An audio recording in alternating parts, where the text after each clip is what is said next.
Kalau kita pengen anak kita bahagia, saudara jamaah, anak kita dididik pakai standar Quran hadis. Standar Quran hadis itu apa? Pengen bahagia anakmu, didik pertama jadi orang yang ahli syukur. Jaminan dari Allah Rasul, orang ahli syukur itu pasti bahagia. Soalnya apa? Kita nggak bisa bikin anak kita kaya atau miskin. Kita hanya bisa mendidik anak kita menjadi orang yang ahli syukur. Didoakan, sampai Nabi aja berdoa, Allahumma inna nashkur ni'matak, ya Allah tolonglah saya menjadi syukur kepadamu. Di Quran Allah memberi contoh, Rabbi auzi'ni an ashkur ni'mataka allati an'amta alayya wa ala walidayya wa amal sholihin tardoh, seterusnya. Di Quran sendiri itu Allah ngajarin kita ndonga Gusti Allah supaya hatimu ketarik rak gelem syukur. Soalnya syukur itu aset yang paling tinggi menghadapi hidup. Kalau Quran hadis jamaah, ini bahasa keren ya, bahasa keren. Di Quran hadis itu kita didik anak-anak kita itu yang utama bagaimana mensikapi dunia. Bukan bagaimana mencari dunia, tapi mensikapi dunia. Lah umumnya orang jamaah ini didik anak-anaknya gimana pinterin cari dunia. Gimana pinter cari dunia? Sekolah, jahit, apa? Apa ya lho, penggawean tadi tukang listrik, tukang bangunan, sipil kan berarti bangunan belum, insinyur ini, insinyur itu. Tadi diajari pinter cari dunia, tapi tidak diajari apa? Mensikapi dunia. Ibu-ibu, bapak-bapak, saya ulangi lagi ini sebelum saya ngomong prioritas pendidikan. Mungkin nanti malam saya sampaikan lebih lengkap. Saya mengulangi lagi bahwa kita ini semua wajib mendidik anak kita. Kalau kita nggak punya, saudara jamaah, kita bekali anak kita. Le, bilangin, Le, saya mungkin nggak bisa ngasih harta ke kamu, Le. Saya nggak punya, saya udah usaha kerja, saya nggak punya. Tapi saya kasih kamu bekal yang lebih baik daripada cuman dunia. Apa itu? Pendidikan, Le. Pertama, kamu jadi orang yang ahli syukur. Syukurlah apa yang kamu punya, saya punya kamu, saya syukur. Kamu punya orang tua, syukur. Dapat makanan sedikit ini, syukur, Le. Apalagi kita jadi jamaah syukur. Almarhum Haji Nur Hasan, saudara jamaah, Bapak Imam Almarhum Haji Nur Hasan tuh ngajarin kita bersikap. Nggih apa nggih, Lur? Deblek kok koyok keset. Kasih eling napa mboten? Deblek kok koyok keset, keluar masuk diinjek, diludahin, tapi kita jamaah syukur, wani susuk. Karena apa? Paling pol 100 tahun habis itu masuk surga. Itu orang lama itu memang oleh Bapak Imam diajak mindsetnya itu gimana mensikapi dunia. Ribuan rintangan, jutaan pertolongan, miliaran kemenangan, surga pasti. Jadi gak ada orang dulu takut tuh, gak ada. Diajarin mensikapi dunia, takut tidak memanjangkan umur, gitu, kendel tidak memendekkan umur. Jadi kayaknya semut di wong biyen niku. Soalnya apa? Bapak Imam kita mengajari sikap mensikapi dunia, mensikapi bagaimana jadi jamaah. Jangan takut kere, wong kaya aja belum mau takut melarat. Ini kenapa betul Lur? Jangan takut melarat jadi orang jamaah. Wong kaya belum kok udah takut melarat toh. Gitu, wah saya nggak mau makan banyak-banyak ini takut gemuk. Padahal sudah gemuk, Bos Lur. Sing pantes ngono kan wong sing kuru-kuru iku aku mau makan akeh-akeh takut lemu. Karena orang gemuk itu saya takut makan banyak, takut gemuk. Padahal sudah gemuk, Bos Lur. Tapi ini nggih pun jangan tersinggung nggih. Contoh aja. Saudara, di jilid pertama saya ngomongkan didiklah anak kita menjadi orang yang ahli syukur. Mulai wong sing duwe, sing gak duwe, wong pakar, sing gak pangkat. Kalau anaknya ahli syukur, saudara jamaah, hidupnya nanti pasti menjadi orang yang bahagia. Apalagi ditambahi menjadi orang yang takwa. Jadi ahli syukur, ahli takwa. Dieling-eling nih walur nggih, dieling-eling. Kalau perlu dicatat, didiklah anak kita menjadi orang yang ahli takwa. Karena apa? Dengan takwa, saudara jamaah, wa may yattaqillaha yaj'al makhraja wa yarzuqhu min haitsu la yahtasib.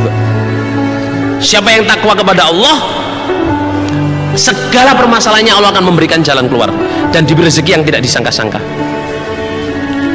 Didiklah yang ketiga, saudara jamaah, menjadi orang yang ahli ibadah. Ini dididik betul. Gimana? Nanti saya omongkan rinciannya di prioritas pendidikan. Didik anak kita menjadi orang yang ahli ibadah. Ahli ibadah itu jamaah, Allah sendiri yang berfirman, ya ibadi tafarruq ibadati amlak sodoragin wa asudda faqrok wala ilam taf'al malaktu sadarka suhlan walam asyuda faqra. Ini saya sedang nasihat literatur, saudara. Ini caranya literatur. Nanti perkara dalil dalil.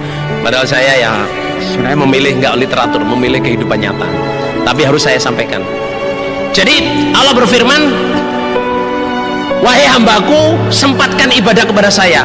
Kalau kamu sempatkan ibadah, akan saya penuhi dadamu dengan kekayaan dan semua keperluanmu saya tutupi. Tapi kalau kamu nggak nyempat-nyempatin ibadah, saya penuhi hatimu dengan wongso dan semua keperluanmu tidak saya tutup. Jadi orang kelihatan fakir terus. Ini sejamaah kita pakai. Jadi saya ingin anak saya bahagia, saya harus mendidik anak saya bahagia. Gimana cara mendidik anak bahagia?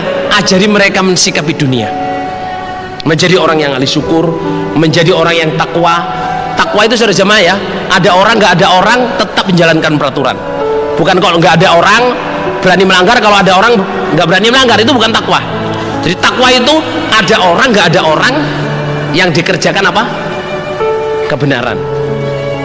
Ya bunayya innaha in takum misqala habatin min khardalin fi samawati au fi sakhratin au fi samai awfat ya'ti biha Allah.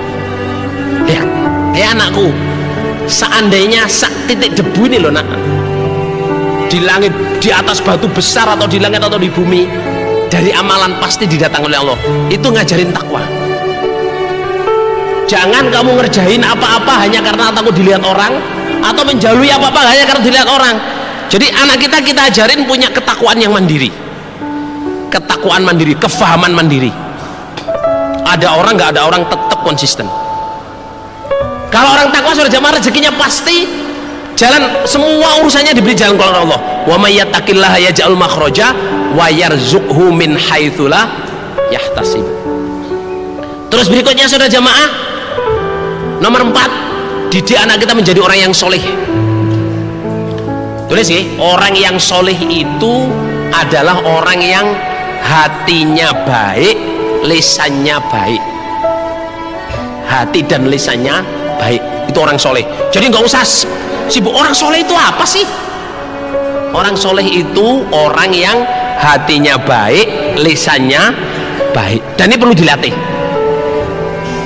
Hatinya baik di rumah, dilatih, misalnya bertengkar dengan saudaranya, dilatih minta maaf, maafin saudaramu, dia nggak sengaja. Terus ngomong jelek, jangan ngomong jelek, ini saudaramu, jangan diomongin jelek. Jadi dilatih sejak di rumah saudara jamaah, apa? Punya hati yang baik, punya lisan yang baik. Biasa balur anak niku kadang itu ya, urusan kecil bertengkar. Gini apa gini balur? Urusan kecil, urusan sendok bertengkar bos lur. Urusan duduk yang kursinya dekat dengan orang tuanya bertengkar. Saya mau duduk di situ. Biasa balur. Tapi itu kesempatan kita mendidik mereka menjadi orang yang apa? Soleh. Jangan diumbang-umbang, dimarahin, disumpah-sumpahin, jangan. Didik mereka menjadi orang yang soleh. Karena apa? Lah ini soleh saudara. Halo? Kok wis ruwesah lho? Panas nopo adem nih lho? Panas nih. Sami, tapi kalau enten AC kali lho. Jazakumullah khairan, ini AC membantu sekali lho. Biasanya wis gobios.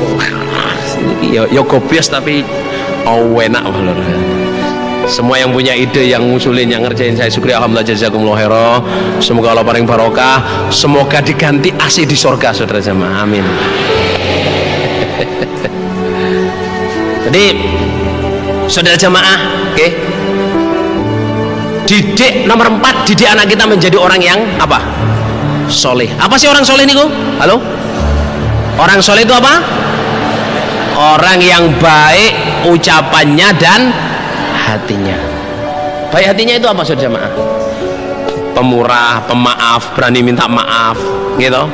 Ahli syukur, husnudon, ya, semuanya baik. Banyak tawakalnya, banyak pemaafnya, berani minta maaf. Usahakan jadi orang yang soleh, saudara. Orang yang soleh, gitu. Kalau di salahnya itu gini, orang yang soleh, kita nggak usah bicarain pahalanya orang soleh, keistimewaannya orang yang soleh, gak usah. Surat Kahfi ketika Nabi Musa berjalan dengan Khidir. Ingat apa enggak saja jemaah? Ada, bukan anak kecil, ada itu apa, pagar yang mau roboh. Apa isinya di bawahnya itu saja jemaah? Kanzul lahuma, harta. Itu Nabi Khidir bilang, tahu nggak kamu Musa, waktu terakhir berpisah itu kan, di bawah ini itu ada harta punyanya 2 anak yatim yang kedua bapak ibunya itu orang soleh. Wakana abuhuma solihaini fa'arada rabbuka yablughu asydahuma wa yastakhrija kanzahuma rahmatan mir rabbik. Kamu tahu nggak, di bawah ini itu ada harta benda punyanya 2 anak yatim, yang anak yatim ini bapak ibunya dulu itu orang soleh. Wakana abuhuma solihaini. Oh, syarahnya itu saja jemaah, nggak usah bicara orang yang soleh, anaknya orang soleh itu loh sudah mati, itu masih dijaga oleh Allah, hartanya dijaga, kehidupannya dijaga oleh Allah, dibuat dewasa. Jadi bapak-bapak ya, kalau bapak-bapak jadi orang yang soleh, nggak usah bahas apa sih pahalanya orang soleh. Wah, nggak bisa dibahas saudara. Orang yang baik hatinya, baik lisannya itu nggak kena dibahas, ganjarannya pol. Orang ya, arbaun min sa'adatil mar'i, ada 4 kebahagiaan seseorang. Antakuna zaujatuhu solihatan wa uladu abroron wa khulatuhu solihin wa rizquhu fi baladi. 4 kebahagiaan seseorang. Apa itu? Antakuna zaujatuhu apa? Solihah, istrinya solihah. Kalau ibu-ibu, suaminya apa? Suaminya apa? Soleh, bukan solihah ya, soleh. Ada yang nampak soleh nggak di sini? Oh, Pak Soleh nanti. Oh, berarti yang jadi istrinya Pak Soleh beruntung saudara jamaah. Bukan, not. Soleh itu can be anybody. Soleh itu apa? Orang laki-laki yang hatinya baik, lisannya baik. Ibu-ibu kira-kira senang nggak kalau selalu suaminya bilang, "Di alhamdulillah jazakallahu khairan, makanannya enak. Di hari ini kamu kok cantik sekali sih." Kira-kira senang nggak buatan dulu? Daripada bu matamu nanti saya kono. Masak asinan senang nggak di mata-mata nabu sampean dulu? Buatan senang nggih? Nah, bapak-bapak dengerin. Orang yang soleh itu nggih, ibu-ibu itu tersanjung kalau suaminya bilang, "Bu, masya Allah bu, sama tambah lama kok ya tambah cantik." Padahal aslinya tambah lucu ya, tambah tuwek kalau orang kita.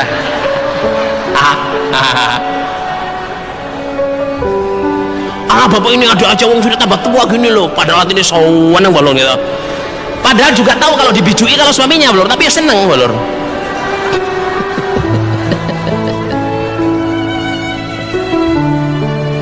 Gore suamiku mboten apa-apa balon. Tapi yang jelas saudara jamaah punya suami yang soleh, punya istri yang solihat. Nabi bilang keberuntungan besar punya suami istri yang soleh, solihat. Yang kedua, wa'uladu abroron. Wa'uladu abroron itu asalnya abror itu orang yang soleh, punya anak-anak yang soleh.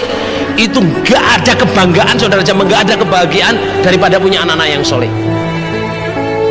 Orang anaknya gelem sholat, sholatnya tertib, moco solatis, mocone ya sujud, rukuk sujudnya ya tertib, iso ngiling wong tuane, bah sholat bah, pak sholat pak, bu monggo sholat. Kira-kira bapak-bapak ibu-ibu ini kalau ada anaknya bilang begitu, seneng nggak mboten dulu? Seneng nggak mboten? Moco iki lapo ngobrol-ngobrol sholat, cilik bules ngono lho. Punya anak sudah jamaah bisa ngobrol-ngobrol orang tuanya. Bu monggo sholat bu, bapak manjini sholat. Wassalamualaikum. Ilahan, assalamualaikum, monggo sholat. Assalamualaikum, monggo dahar. Iku lah arek tes iku lho.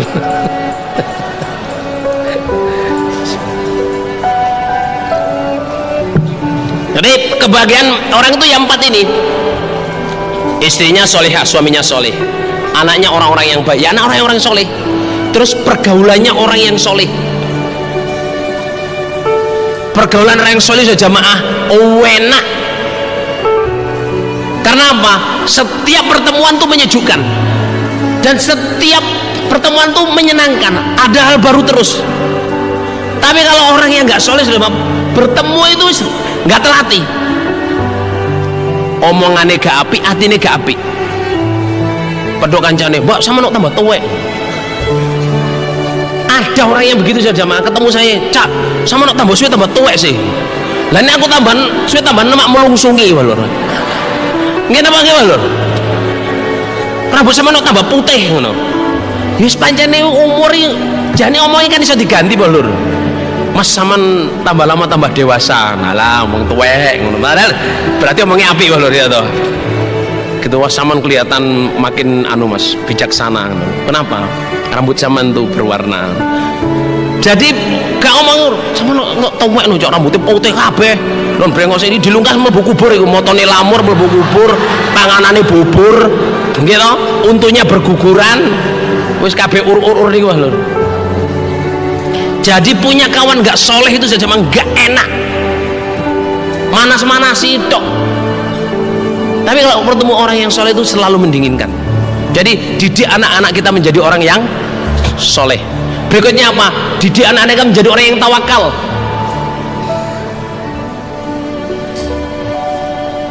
Tawakal. Saya ulangi lagi nih sama untuk menginjak prioritas pendidikan. Didik anak-anak kita menjadi orang yang ahli tawakal. Sejak kecil dibilangin, nak tawakal kepada Allah. Apa sih tawakal itu? Tawakal itu gini. Tawakal itu definisinya gini, mengusahakan sesuatu ya toh dan mengerjakannya tapi hasilnya diserahkan ke Allah, yakin betul hasilnya yang bikin adalah Allah. Itu tawakal, simpel aja. Dengan tawakal saudara jamaah, kalau berhasil nggak sombong, selalu bilang alhamdulillah ini dari Allah. Tapi kalau nggak hasil, alhamdulillah juga, ini bukan yang terbaik untuk saya, insya Allah akan ganti yang lain. Itu tawakal. Tapi kalau lupa, setiap mengerjakan apa-apa lupa tawakal. Saya pinter, saya bisa, saya sudah sinau, saya sudah belajar. Mau ujian masuk perguruan tinggi, saya sudah ini, terus masuk, mau minta duit berapa saya kasih. Itu tidak mengajari anak tawakal saudara. Sehingga apa, umpama berhasil sombong, saya kok, saya sudah belajar, saya sudah deres, saya sudah sinau. Umpama gagal saudara, memisu-misu, sampai orang tuanya dipisui, sampai Allah dipisui saudara. Karena apa? Lupa tawakal. Padahal wa may yatawakkal 'ala Allah fahuwa hasbuh. Lau annakum tawakkaltum 'ala Allah haqqa tawakkulihi la razaqakum wa yurzaqut thair yaghdu himasan wa yamshi bitonan. Kalau kamu tawakal kepada Allah dengan sungguh tawakal, Allah itu akan memberi rezeki kamu seperti Allah memberi rezeki burung. Pagi itu apa? Kosong, sorenya kenyang. Halo yang di atas, jangan ngomong sendiri ya.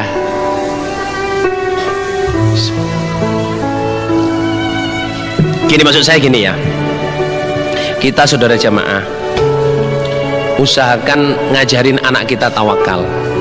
Kita juga belajar tawakal. Oke?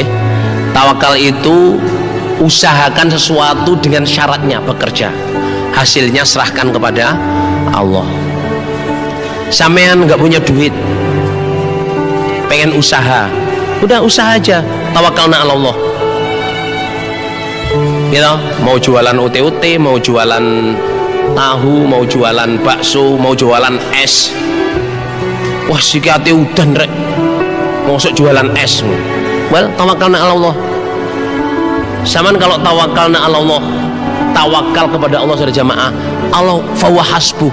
Kita ini saudara jamaah mau ngerjain apa-apa yang datang suudzon dulu dan gak tawakal. Makanya apa? Sering banyak yang sombong, sering banyak yang apa? Frustasi. Sering banyak yang sombong. Wah, saya ini.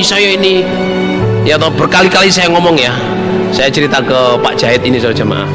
Ya toh, saya sering bercerita. Penyakitnya orang kaya saudara jemaah. Penyakitnya orang kaya itu apa? Merasa pinter dewi. Gak apa Pak Lur? Soalnya Qur'annya bilangnya begitu. Inni utituhu ala ilmin indi. Saya diberi oleh Allah, saya diberi harta ini sebab kepintaran saya. Nah kalau Orang jamaah yang berhasil jamaah kayak Utsman bin Affan, gitu, Umar bin Khattab, orang-orang yang kaya zaman sahabat jamaah itu benar-benar tawakal na Allah. Saya kaya ini Allah yang ngasih. Tasih eling nama betul lur. Balaan bin Ba'uro ngomongnya apa saudara jamaah? Ini apa? Utituhu ala ilmin inti. Karena apa? Anak kita sejamaah nggih. Kita nggak tahu anak kita bagaimana loh saudara. Nggih napa nggih lur? Kalau anak kita dari rumah kita bekali cara mensikapi dunia jamaah, seandainya dikodar melarat, gak duwe, gitu, itu karena udah kita bekalin, nak, kamu besok kalau dikodar Allah nggak punya ini, pertama jangan nyuri, jangan minta, okay? Jangan nyuri, jangan minta, syukur kamu masih jamaah. Pol-polnya boleh hidup ini 100 tahun, well, mati masuk surga. Jangan keluar dari jamaah, jangan minta, jangan nyuri, jangan ngerampok, jangan keluar dari jamaah. Tetaplah jamaah. Nggak punya itu apa ya jamaah? Paling pol 100 tahun. Dan usia Nabi Muhammad ini cuma 63 tahun. Usianya umat Nabi Muhammad 60 sampai 70. Oke. 60 sampai 70. Saya sekarang saudara jamaah, perlu diomong apa enggak benar? Saya sekarang itu in the 50s.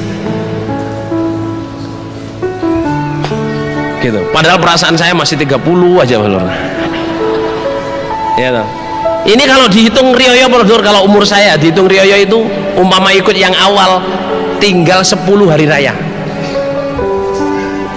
Saya cerita ke adik saya Daud ini, akhir-akhir ini saya kalau tidur saja jamaah saya itu sedih. Tidur itu saya mikir adik saya Abdurrahman 43 tahun meninggal. Saya doain, ya Allah ampuni adik saya, ya Allah, buatlah anak-anaknya terjaga, ya ibunya, anak-anaknya bisa menjaga anak-anaknya. Saya doa buatlah adik saya itu di akhirat sana dikubur bisa masuk surga. Terus saya sedih diri saya sendiri. Tak hitung-hitung wis 50 iki, 51, 52, 53, 54, 55, 56, 57, 58, 59, swidak.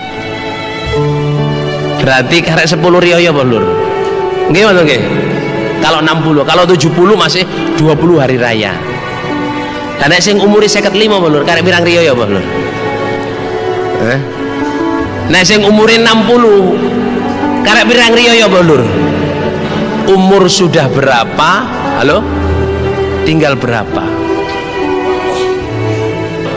20 sampai 30, 20 sampai 30 sampai 40 kerja yang keras, nabung sampai umur 50. Habis 50 apa saudara jamaah?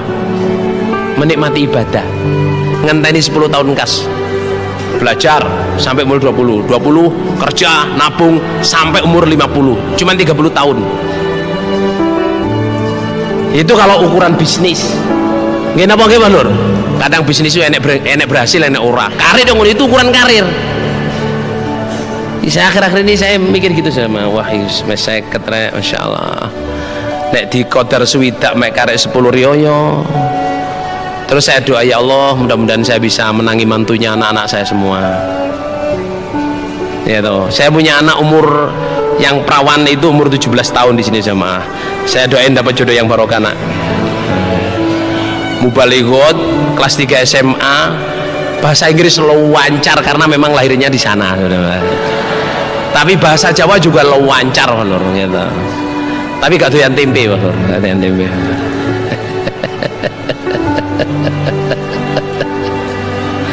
Tapi anak saya yang nomor 7 umur setahun saudara.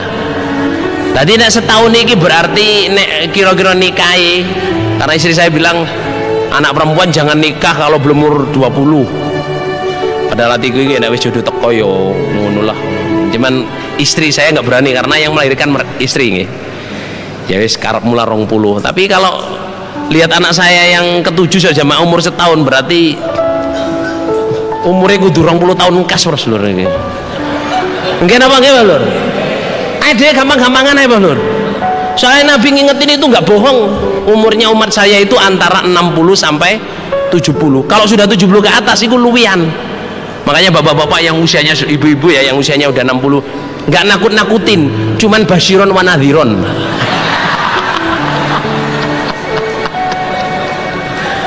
Nggih, woi ndongakno mati mboten para sedulur. Enggak doakan mati. Cuman basyiran wa nadhiron. Nggih. Iling-iling ibadah sing mempeng wis. Gak usah mikir donya, gak usah mikir kos-kosan. Baik lagi tentang pendidikan tadi Mas Bang nggih. Wa may yatawakkal 'alallahi fa huwa hasbuh. Yang terakhir itu akhlak. Didiklah anak kita mempunyai akhlakul karimah. Dan ini nggih, ini bukan hanya dididik. Kalau untuk akhlak saya ulangi lagi, kalau untuk akhlak harus disertai dengan doa. Kalau untuk akhlak harus disertai dengan doa. Sebab apa? Akhlak itu gini ya.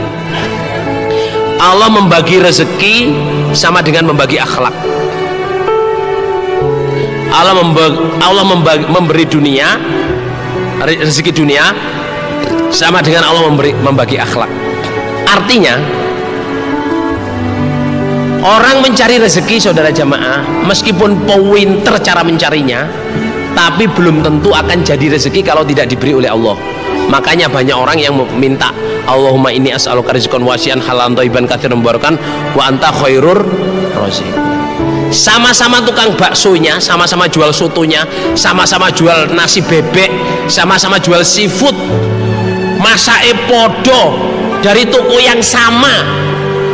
Gimana Pak Lur? Resepnya sama, yang ngadep beda, rezekinya ya beda. Karena apa? Cara mencari rezeki belum dipelajari, tapi untuk menjadi rezeki hanya Allah yang menentukan. Akhlak juga gitu. Sampeyan pinter khatam kitabul adab, hafal kitabul adab, kitabul adab Bukhari hatam, kitabul adab Nasai hatam, kitabul adab Muslim hatam, semua hatam. Sampai apa dalilnya? Belum tentu sampeyan ini akhlaknya baik kalau tidak diberi rezeki oleh Allah. Oleh karena itu, poin saya saudara jamaah, untuk akhlak satu ini kita harus minta kepada Allah, ya Allah berilah saya, anak saya, istri saya, keluarga saya semua mendapat bagian akhlak karimah yang banyak. Amin. Coba diikuti ya. Ya Allah ya Rahman ya Rahim ya Dzal Jalali wal Ikram. Berilah saya, istri dan anak-anak saya. Sini bilangnya suami dong. Ya Allah, ya Allah ya Rahman ya Rahim ya Dzal Jalali wal Ikram. Berilah saya dan pasangan saya dan anak-anak saya, keluarga saya, bagian akhlakul karimah yang banyak, yang bisa membuat mulia dunia akhirat, yang bisa memberatkan timbangan di akhirat nanti, yang bisa memudahkan kami semua masuk surga selamat dari neraka.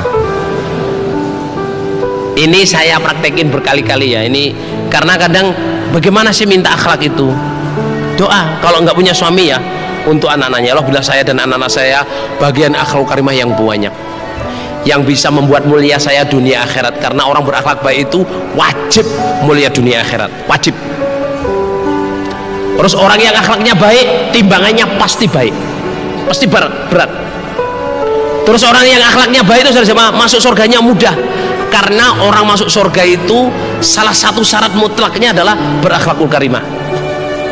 Wa naza'na ma fi qulubi min ghilin tajri min tahtihal anhar.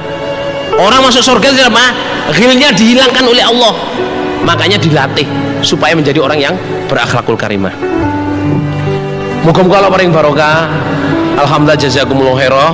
Kalau ada kata-kata yang kurang berkenan mohon share-nya dari saya. Assalamualaikum warahmatullahi wabarakatuh.